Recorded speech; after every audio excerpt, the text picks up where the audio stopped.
இந்தி வேண்டாம் வேண்டாம்னு பேசுறீங்களே, ரயில்வே டிபார்ட்மெண்ட்டில் பெயர் பலகை வைத்து இருக்காங்க, அழித்து தான் பாரேன், அப்படியே தூக்கிட்டு போயிடுவான் சென்ட்ரல்னு பேசி இருந்தாரு இந்த தாத்தா. அதுக்குள்ள திமுகவினர் என்ன பண்ணி இருக்காங்கன்னு பாருங்க. பொள்ளாச்சி ரயில் நிலையத்தில் வைத்திருந்த பெயர் பலகையில் இருந்த இந்தி எழுத்துக்களை அழித்து இருக்காங்க திமுகவினர்.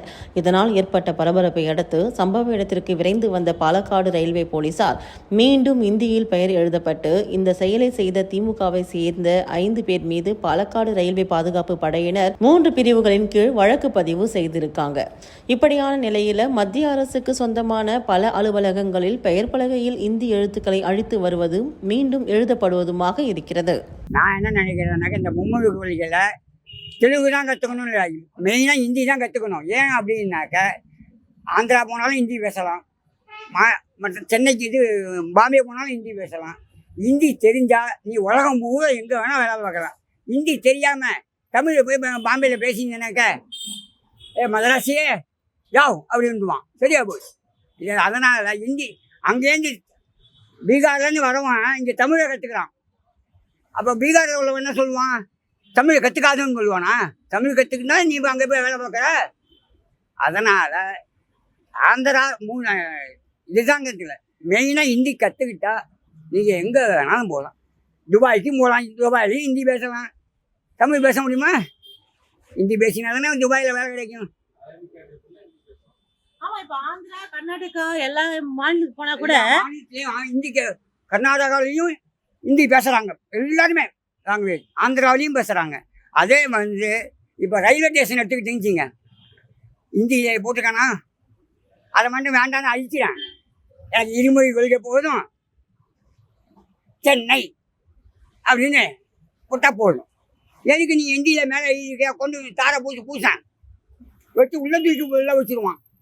கேட்டால் உடனே மோடி எங்கள் தலையில் வைக்கிறான். அரசியல் கட்சி தலைவர்களுடைய பசங்களே ஹிந்தி கற்றுக்கிறானுங்க, ஹிந்தி கற்றுக்கிறாங்க சார். அதனால் மும்மொழி கொள்கை தான் வேணும்.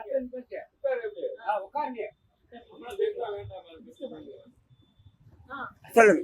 இப்போ அரசியல் தலைவர்கள் பசங்க வாயை பொறுத்துக்கிட்டு சோமா பின்பக்கமாக ஹிந்திக்கு போய் கற்றுக்கிறாங்க. இப்போ இதே உதயநிதி ஸ்டாலின் பையன் இருந்தால் அவனும் ஹிந்தி கற்றுக்கிட்டு தான் இருக்கான், மறுக்க முடியாது இது. ஆனால் என் பையன் ஒன்றுமே கற்றுக்கல, இங்கிலீஷ் தான் தமிழ் தான்னு. சரி, இங்கேருந்து போகிறல மோடியை பார்க்கறதுக்கு என்ன பேசுவேன்? எனக்கு இந்த பணத்தை கொடுத்துரு அப்படி தமிழில் பேசுவியா? ஹிந்தி அந்த இங்கிலீஷும் உங்களுக்கு ஒழுங்காக வரமாட்டேங்குது, அப்படி ஹிந்தி மட்டும் வேண்டாங்கிற.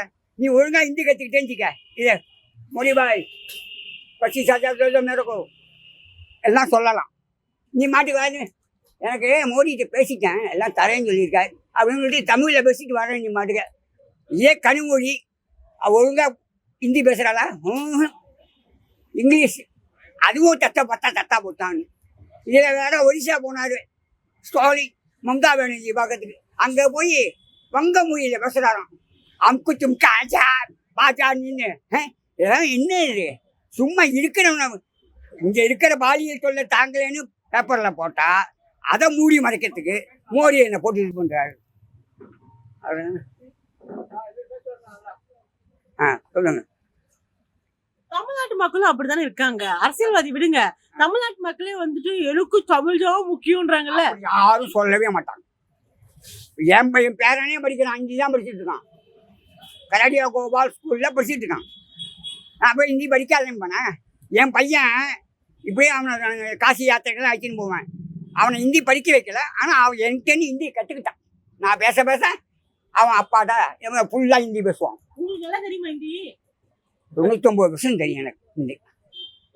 உங்களுக்கு அந்த மொழி உங்களுக்கு எங்கே தேவைப்பட்டுச்சு வாழ்க்கையில் தேவைப்பட்டு நான் ஹிந்தி தெரியாமல் எங்கள் அப்பா அம்மாட்ட சொல்லாமல் 15 வயசில் பாம்பே போனேன். பாம்பே போனாக்க என்ன பேசுன்றது ஒன்றும் பண்ண முடியல. அவன் பார்த்தா இப்படிங்கிறான்.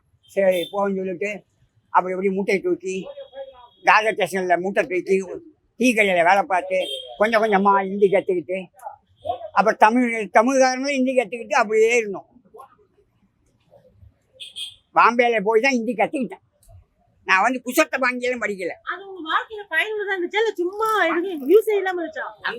அந்த ஹிந்தி பேசினால்தான் இப்போ நான் வடதேச காசி யாத்திரைக்கு அழைச்சின்னு போகிறேன்ல, இப்போ என்னோட பெரிய ஆடிட்டரு அவர் 2 பேரும் ஃப்ளைட்டில் வந்தார். சீனிவாசன், நீ என் கூட வந்து ஏசி கிளாஸில் உனக்கு புக் பண்ணி தரேன் அப்படின்னு சொல்லிட்டு போகணும். அங்கே போய் என்னென்ன காரை புக் பண்ணணும், இங்கே போட்டுக்கு அழைச்சின்னு போகணும், போலீஸ்காரன் வந்து அவனை பிடிச்ச அதுக்கு பேசணும், எல்லாத்துக்கும் அந்த ஹிந்தி எனக்கு. ஒரு டிரான்ஸ்லேட்டரா இருந்திருக்கீங்க. ஒரு டிரான்ஸ்லேட்டருக்கு முன்னாடி பெயர்ப்பாளரா இருந்திருக்கீங்க. ஆமாம், இப்போ மொழி பேர்ப்பும் இல்லை. இப்போ நான் இப்போ மே 12 போகிறேன். சார் அதை கொடுங்க.